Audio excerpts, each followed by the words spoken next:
woman in the group. like I'm an adult. Yeah, like an adult. I gotta get to work. I got responsibilities. Like nobody's taking care of me. Like it's just me and this dream.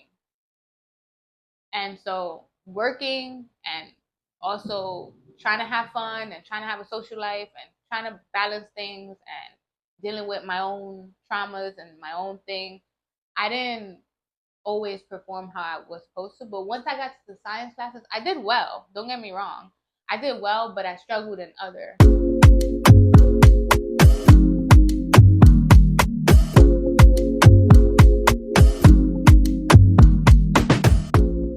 In my master's program, one of the top students was a mother. Like one day we had a group project and she was like, my daughter is going through some bullying in school. I can't da-da-da-da. And I'm just like, how old is your kid? Like, what are you dealing with outside of this? That you're still performing at a elite academic level, and I'm here like with my little problems are personal though. So everybody handles it. Everybody has a different threshold, but I'm right there with you. And thesis comes now. The class before the thesis, mind you, I never got, and this is why the grade thing stands out to me. When I left my bachelor's, 2.3 was the GPA. Okay. When I got into grad school, the department head told me, I'll give you 2 classes. You do good, I'll put you in the program. I got 2 A's, first time ever. January 2020 comes, I'm just getting nothing but all A's. And then I had one professor who disappeared. The sub gave me a B. I was just, but in the pre-thesis class, I got a C. Me, my school cousin, and a bunch of us. And I was just like, yo, F this, man. I'm tired of working hard. I'm tired of putting in the work, and this is what I get. And on the thesis, she called me. Chantel, she was like, yo, when were you doing the thesis? And I said, nah. And she was like, what? I'm like, nah. She goes, yo, I'm going to book a room tomorrow at Brooklyn College. We're going to go. Come on. You got that friend that's going to book that room? Keep that friend. Study room. That's a fact. So it's just like we go there. We wrote out chapters 1, 2, 3, 4, 5, 6, 7, 8, 9, 10, 11, 12. And whatever chapter we did, we check it. We switch computers. We think, and that became the 88 pages that I gave in. Her name should be on that degree with me. You understand what I'm saying? Because when you got to go through these things, if you go through these things alone and you survive it, you're built to last forever. You different. You different. But you do need that help. So I also kind of want to change gears in terms of influence. Now, you grew up with both mom and dad. What was mom doing for a living? My mom was a hairstylist. Okay. So she owned a salon. And that's what she did. And your dad? My mom and my dad worked together. So they would invest in properties in Dominican Republic. And my father used to have, used to own they used to own a rice farm in Dominican Republic and build buildings and houses and sell. So you were supposed to join the business crew.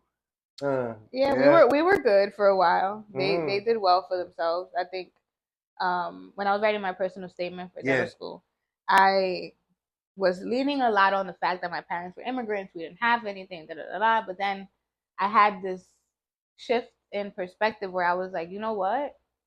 They did a lot with what they had. They came here with nothing, and they came here honestly, and they worked and they built their little empire. Not to call it little, but they built their empire and they worked hard and they showed me. And those are the building blocks of who I am. Like that's my foundation. Yeah, that's why it's called the American Dream. Yeah. So that was my upbringing. So I spent a lot of time between New York and Dominican Republic.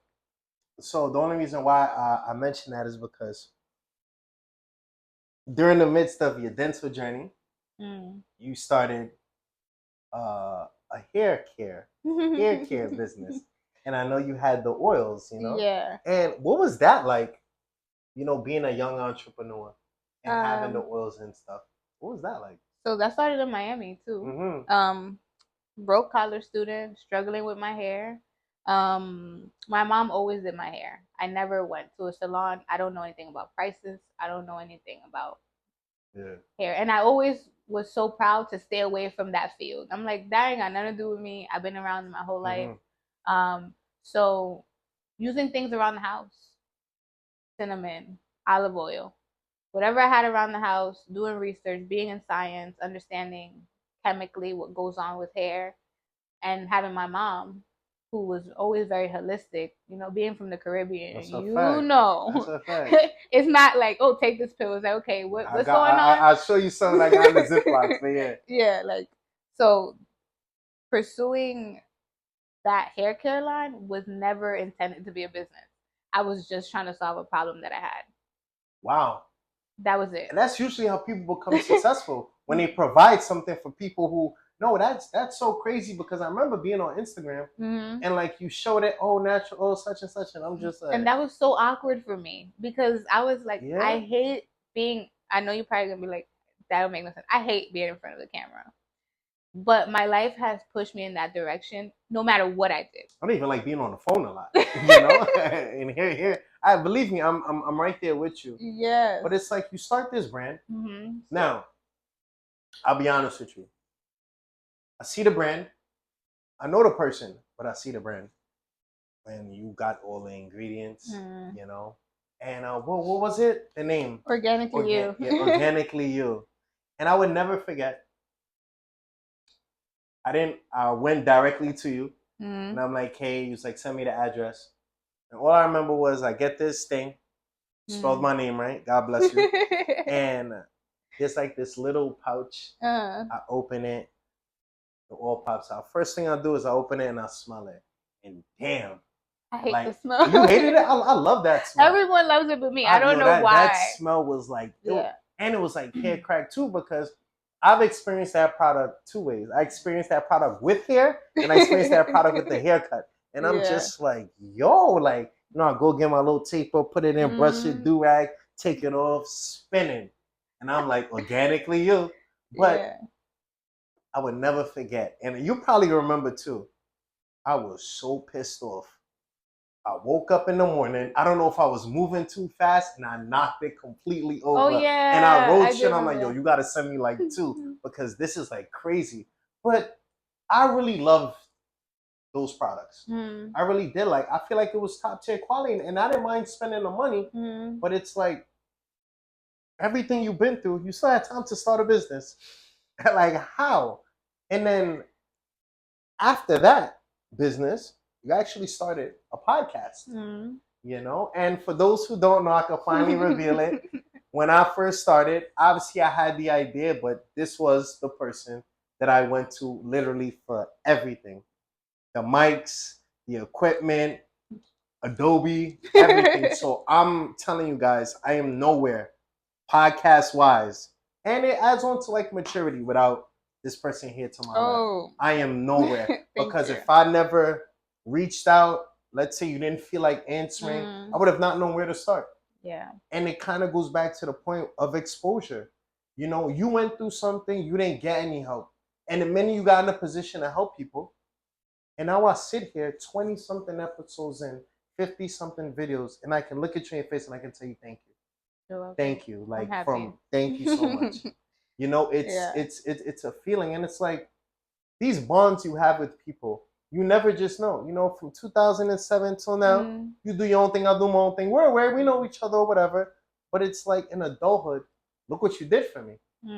And I would translate in me being able to do for others. So once again, the platform and myself, thank you so much. Thank you. That's always been something important for me, to be the person I wish I had when I started anything in business, in school, in life, because it's so important, and it's important to acknowledge the fact that because you asked, you were able to bring this together. Asking you shall receive. Yes, because when you are too proud to ask for help, or feel like the ego gets in the way sometimes, or maybe they won't want to, or maybe they're too busy, or maybe whatever. It doesn't matter. Once, all you have to do is ask. No matter what the answer is, you ask and you shall receive. No, but I honestly, I really do. I really owe you like the world, because it's like this little project that I have was initially to reach out to people, and I'm just like, yo, how much money do I have to spend? I'm working summer school. I'm trying to put up a little $1,000, and thinking I would never forget the first person I told that I bought equipment was you. And let me say, yo, I just bought this. I just bought such and such. Yo, what phone are you using? I never forget. He was like, yo, me and my best friend, we got good lighting. Where she lives, we hold it up. We got the 2 mics and we go. I'm just like, you just gave me the game for free. And look how that level of impact got me here. Listen, I'm a big firm believer in having certain people in your life to help you get to a certain place. Now, with this being the Just Takes a Village podcast, we do tend to focus on the members of your village that have gotten you from point A to point B, who kept, their hands on your back as you were walking up the hill, who kept saying, yo, keep going, you got this, you got this. Who are those people? And before you answer, I know some people have long lists, and you don't want to offend anybody who you don't name. Yeah. But it's like those main people within let's say the last couple of years that were very instrumental to like your growth. Like, who are these people? So my person, my base, my everything, my mother. Mom. Just even if she doesn't understand, she's Mama always like, she's like, I'm like, Mom, I'm too old. Who's waiting for you? Who's done this? What are you afraid of? Like, she's always been like, go. As much as she may not understand the system, she doesn't understand quitting. So that's been my person. My tribe, man. My partner. Absolutely. My two very good friends, Sona and Jessica, who I met in the master's program. Absolutely. My best friend, Millie, and her mom, Eunice. And Dr. A, of course. Shout out to Dr. A every time. Shout out, Dr. Go get that cleaning. Dr. A was so instrumental in me continuing this because is and will forever be, because when I met him, I was ready to quit. That was the first time that I was like, I'm done with dentistry. I got to figure something else out. Maybe I'll do this oil thing, whatever. I don't know, because it was a hobby. It wasn't a business. It became that organically, no pun intended. I see it. But when I met Dr. A, I walked into his office and I was like, everything I envisioned that I never saw before was right in front of me. And that was crazy. The personality, the office, the aesthetic, the patience, the vibe, the way that he poured into me he was exactly what I needed when I needed it. On the money. And it was just everything. And I thank him every day. Every day, because he looks like me. He has been through his own, Right. The only difference is, he's from Atlanta, I'm from New York, but everything that I needed as far as academics or like the mindset I need to be in, like, he was just like, yo, what are you doing? Like, what are we doing? And those are the kind of people that I've had around me. Like, yo, you're supposed to be doing what? And you out doing what exactly? How important is this to you? How bad do you want it? How bad do you want it? Because sure, you got that seat, but somebody else is working way harder. They waiting on you to just slip off, and then they take your spot. And they maybe didn't even have to work as hard, but they wanted it more. And when having these people, I also had to learn how to say no to the same people that helped me get to where I'm at. And that's the part that I'm at right now, where it's very hard to be like, no, I can't come in to work this day. Or no, I can't shoot this video. Or Mom, I can't do this paperwork for you right now. Or I can't make it to happy hour right now. Like, I'm struggling with that no factor. I really do appreciate that honesty. That is such a different level of honesty. I mean, so many times people only speak, well, yeah, I got there. Yeah, I'm good now. Rags to riches. Rags to riches. Someone told me one day, it was like, nobody gives a fuck what you're going through right now. They just care about the end results. Yeah, that's all they want to see. All they want to see all they care about is the end results. And I'm just like, damn, because you go through all of this. And even now, like with Sona being in dental school, I'm still, my path is still going through its turbulence, right? She's like, yo, when you get to this side, because it feels like you almost hop over to another dimension. She's like, when you get to here, like, none of that matters. Don't. Because now you're amongst everybody in there. It's game time. It's the funniest thing about it is you go through all of these hurdles, and every hurdle seems to be higher than the last one. And you keep telling yourself, yo, how I just jumped over this. How the hell am I gonna leap over that? But then in the midst of that, you find yourself figuring out how to get over that hump. And you look at yourself and you just like, I'm really like, I could do this. Yeah, like I'm really that. Like I'm really her. And I always tell people, confidence is so strange. Because when you have confidence, when you really, really believe in yourself, it seems like you have ego to somebody who doesn't have confidence at all. Yeah. It is such that one hit, boom, one more time. When you have confidence and you really work hard on your confidence, to somebody who doesn't have that same amount, it can come across as ego, right? Everybody, oh, who does she think she is? The way she walks, the way she carries herself. Nobody knows how hard you work to get from point A to point B. And this is where the perspective comes in to maturation in life. Yeah. Because it's like, I deserve to be here. I'm gonna be here. I'm gonna, be actively participating in these classes. I'm gonna go above and beyond. Yeah. But to somebody who's not on that level, it's who do you think you are? And for you, you're just trying to float. And you're just trying to figure out your footing in the world. So you struggled like hell just to get an associate's degree. You jumped through the fires to get the bachelor's. I know recently, you just jumped over another hurdle. Yeah. Because I know you came back with another piece of paper. What you come back with? Well, I got a master's in science. That's it. So in biomedical science, it was the hardest thing. Forget the associates, the bachelor's, nothing was on my mind but getting that master's degree. And I never thought I would go get a master's. Like, who else never thought that? Really?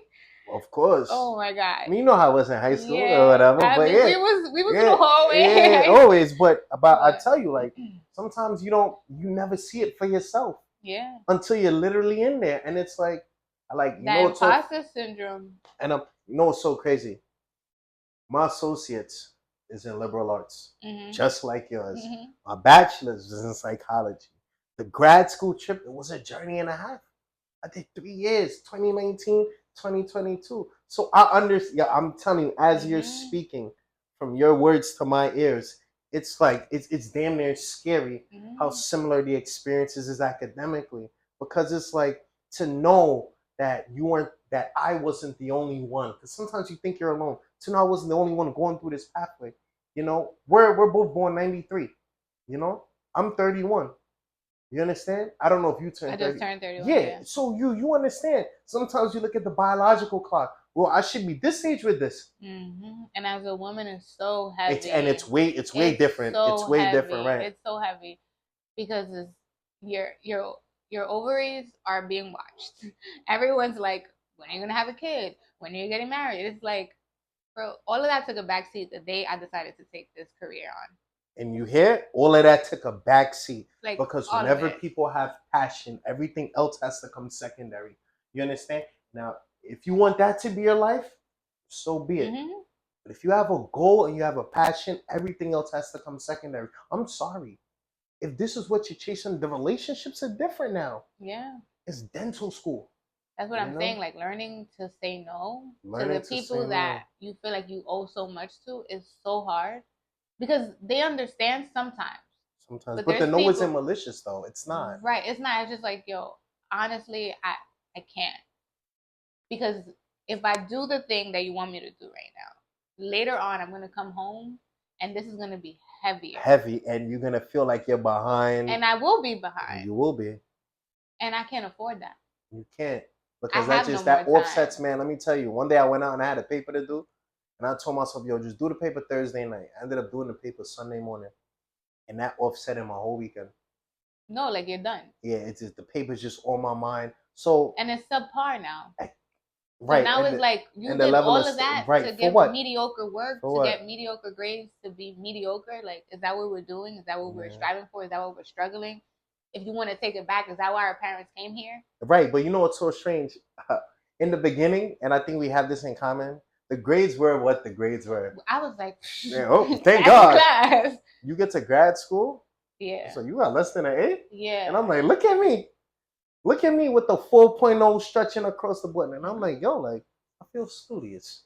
You know? And it's the same equivalent for you, because I know when you got that master's, and please correct me if I'm wrong.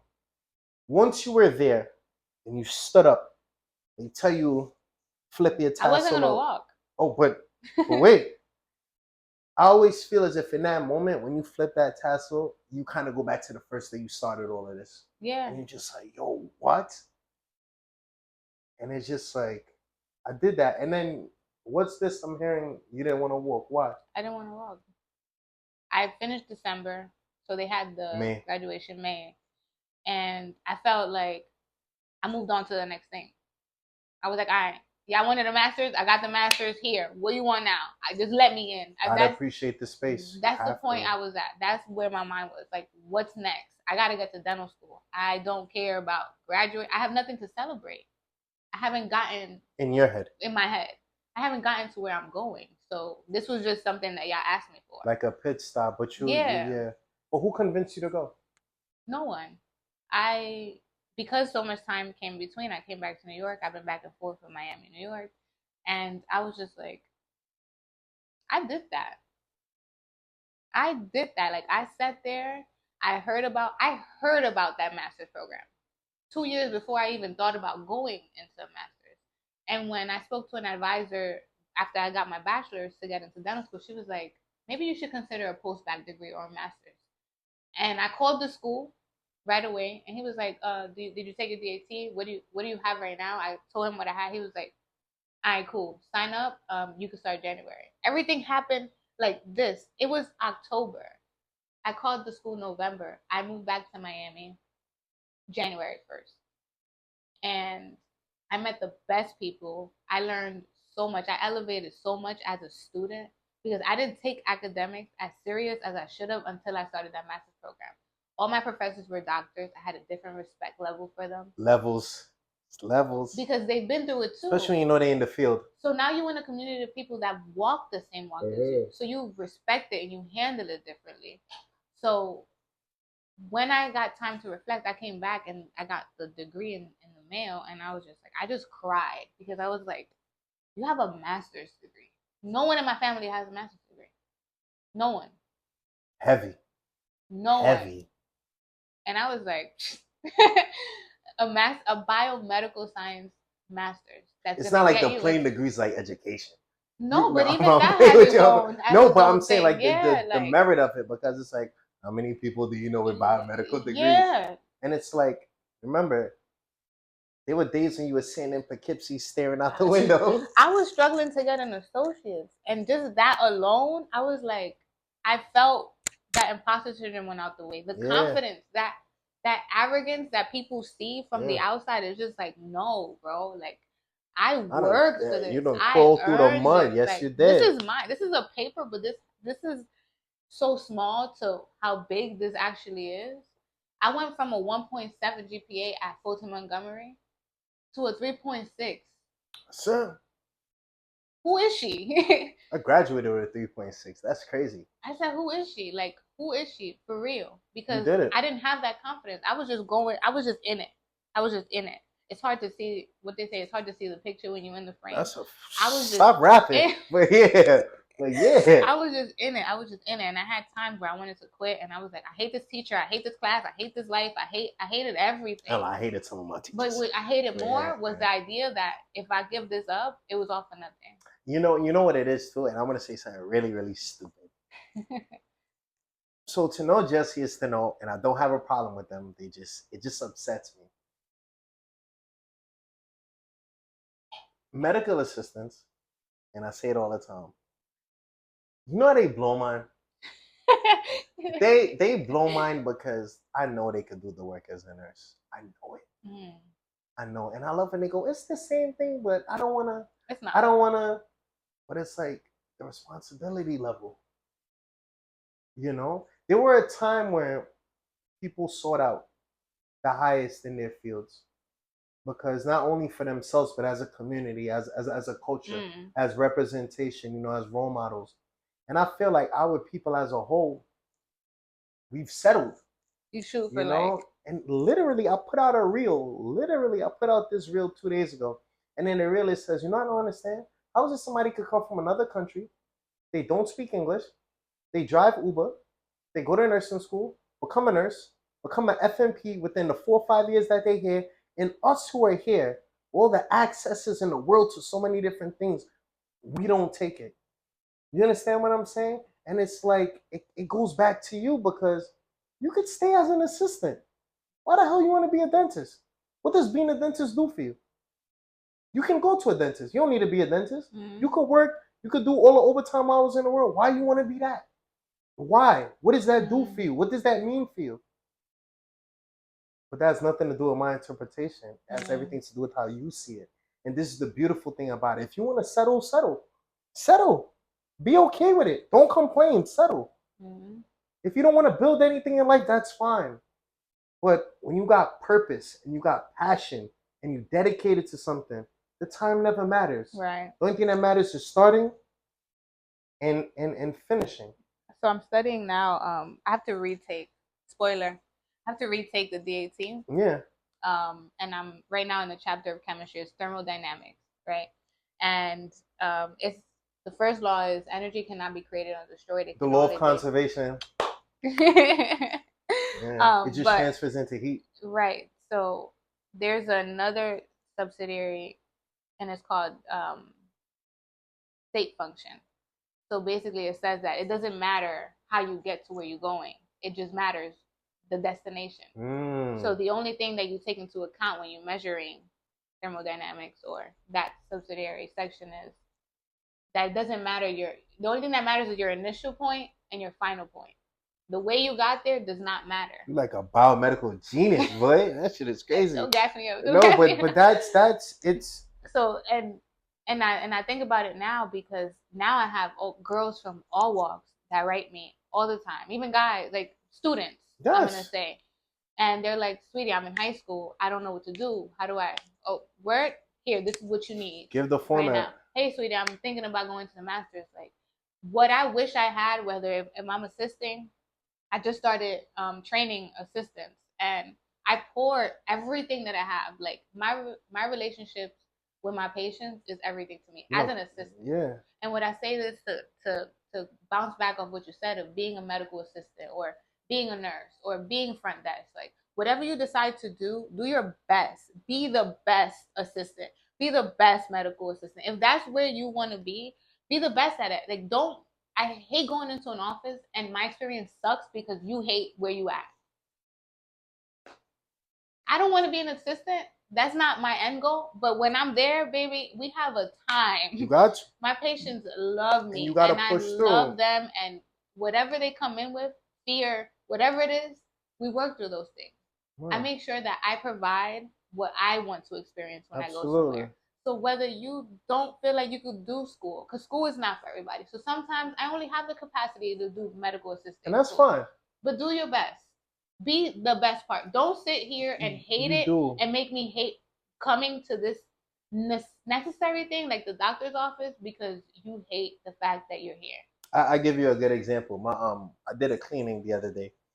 And get your cleanings. Yeah, always gotta do the cleanings. Yo, so listen, so I go to this place a couple blocks up. I shout them out, AFAM Dental. And one thing about AFAM Dental, like the girls that work behind the desk, they're young. Right? They're hilarious. But one thing about them, these people will call you 3, 4, 5 times a week to remind you that you have a cleaning. You confirm that appointment. You gotta confirm. And it's so strange because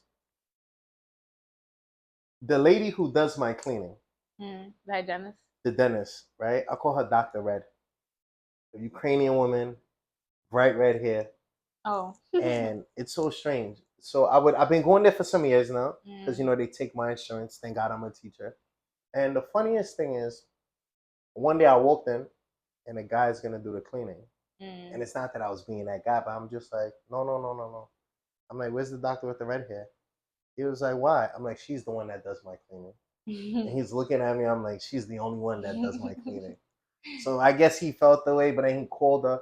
And then from the time she seen me, she was like, oh my God. I'm like, yeah, it's me. Yeah. And it's so funny because she's so aggressive with me with the cleaning, but I can feel the love, like they put that that thing in. And the wild thing about it is they called me the other day and they're like, oh, you gotta come in because we checked your x-rays. I'm like, what the x-ray said? So yeah, you got like 4 cavities. I'm like, no, I don't. He's like, what? I'm like, no, I don't. He was like, well, you know better than me. We on the phone. I'm like, The last time I was there, the doctor with the red hair told me, "Good boy, you have no cavities." Right? So I went and did the cleaning last week, and as God is my witness, I'm like, Dr. Red, do I have cavities? She said, "No, you're a good boy, like I told you." And I'm just like, there we go. Like we keep going. And you know what she told me? And I have no problem saying it. She goes, "I want you to floss more." Mm-hmm. She's like, "I want you to floss more." She's like, "Floss more," because I'm like an aggressive Don't do toothbrush. that. I'm learning that the hard way. Yeah. Because it's like one thing I didn't know. There's like a way to brush your teeth. When you got Caribbean parents, you hear them, all of that in the morning. You know, like I always tell myself, my father get on my nerves. If my eyes ain't watering when I'm done brushing my teeth, I didn't really do a good job. I gotta brush my teeth and feel like I'm seeing my ancestors. That's how you gotta go in. But flossing is just as important. Absolutely. Because you can brush, right? Twice a day, every day, religiously. But sometimes there's things that stay in between your teeth. Especially if you have very tight teeth, like space between. And that's what causes decay over time and gum disease and I just feel like as a person, when you meet people, one of the first things they encounter is your dental work.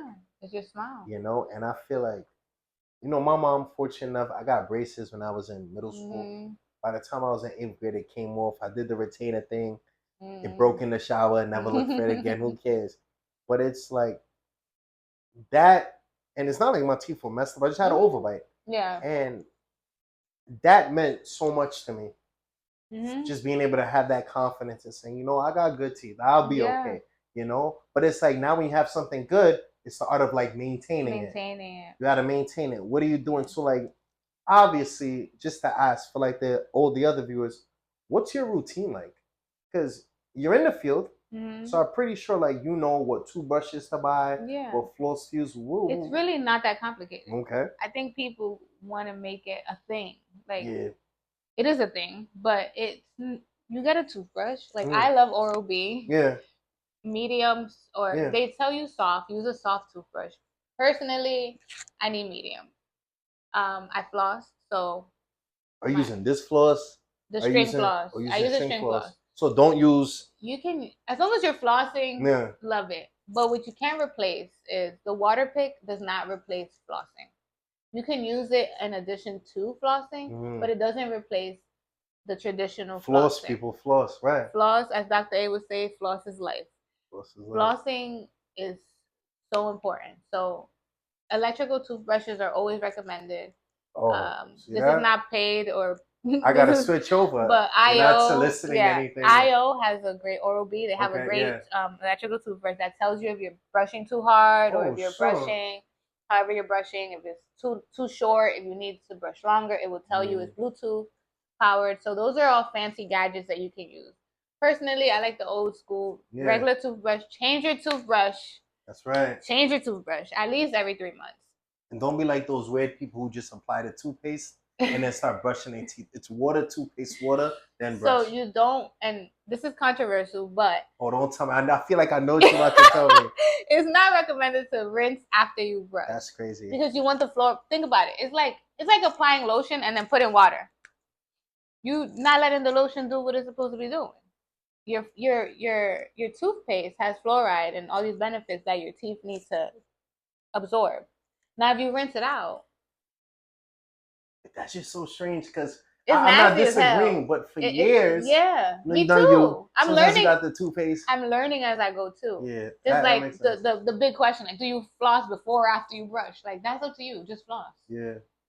Personally, I like to floss before because I want my paste to go into those spaces. Oh, that's how I think about it, right? Like, if I brush before I floss, I feel like there's stuff in there, and it won't really penetrate. So you brush your teeth.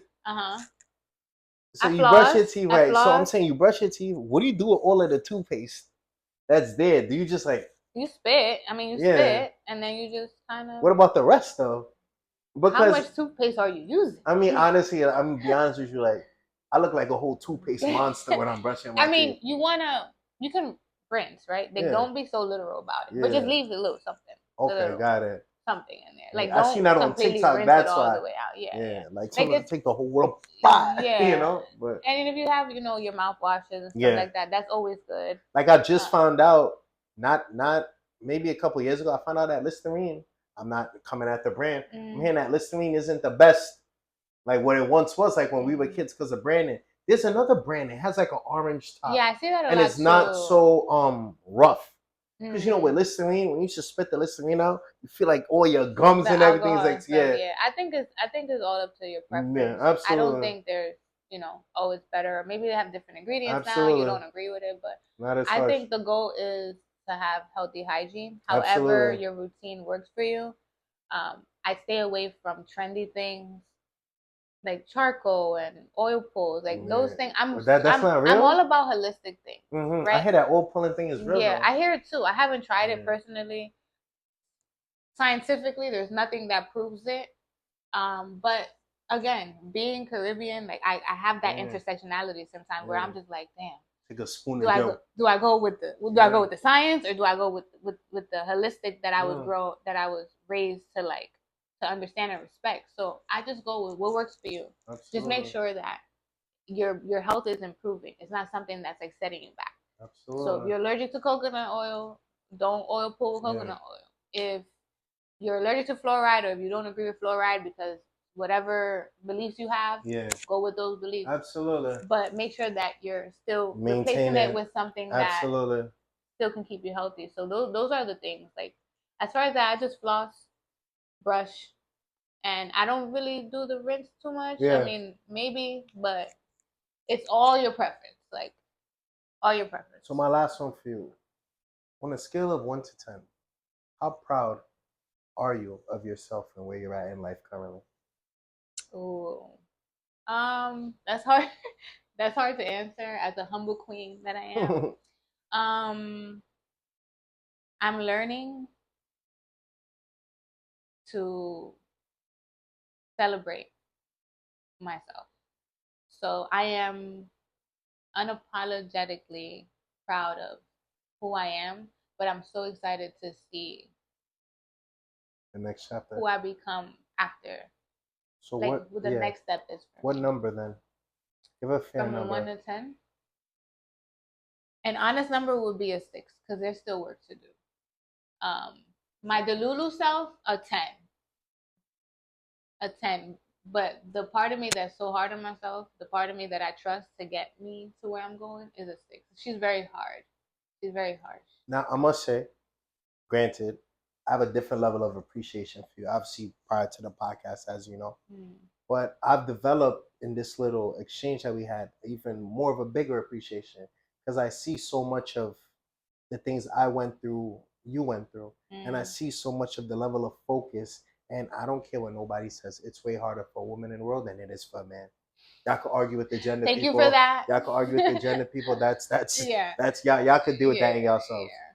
But I also, even in this moment, you know, we regular kids from New York City.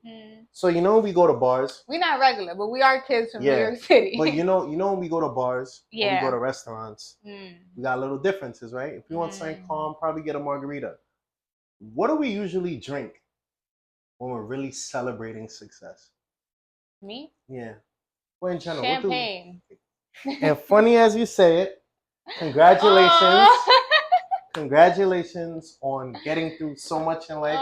Congratulations on the associates, the bachelors, and the masters. And congratulations on getting into dental school. Thank you. This is for you. That's so sweet. And ladies and gentlemen, it's just like that. Thank you guys for coming. It was Thank you pleasure. guys for paying attention. Thank you so much. Give me a hug. No problem.